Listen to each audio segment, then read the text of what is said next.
झोल में आज़ादी दिहाड़े के हवाले से रैलियन जो सिलसिलो जारी है। आज़ाद पाकिस्तान यंग बॉयज़ झोल तरफा 1947 के शहीदन के भेटा पेश करण लाए ऐं जश्न आज़ादी पाकिस्तान दिहाड़े की खुशी मल्हाइण लाए दुहल शरनाइन से एक शानदार रैली कढी वई, जैमें झोल के नौजवानन ॿारनि तोड़े हर उम्र के माण्हुनि बड़ी तादाद में शिरकत कई। साईं असांखे मुसलमाननि खे हिकिड़ो वॾो तोहफ़ो ॾिनो आहे, जो हिकिड़ी मुस्लिम कंट्री असांखे ॾिनी आहे। अल्हम्दुलिल्लाह असांजे वॾी वॾी क़ुर्बानियूं ॾिनी पाकिस्तान जे लाइ, जेका मुसलमान हुआ अंग्रेज़नि खां विड़ी पाकिस्तान खे आज़ादु करायो।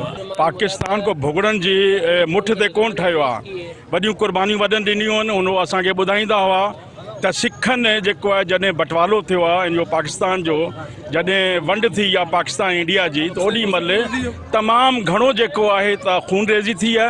हुन खां पोइ पाकिस्तान आहे। अल्लाह पाक का शुक्र है कि हमारे नौजवान आज भी पाकिस्तान से उतना ही प्यार करते हैं जितना 1947 में ऐलान के वक्त था। पाकिस्तान जिंदाबाद। इहो चवां थो कि असां पाकिस्तानी शीं आहियूं, शीं रहंदासीं। हमारा पाकिस्तान हमारी जान है, हमारी शान है।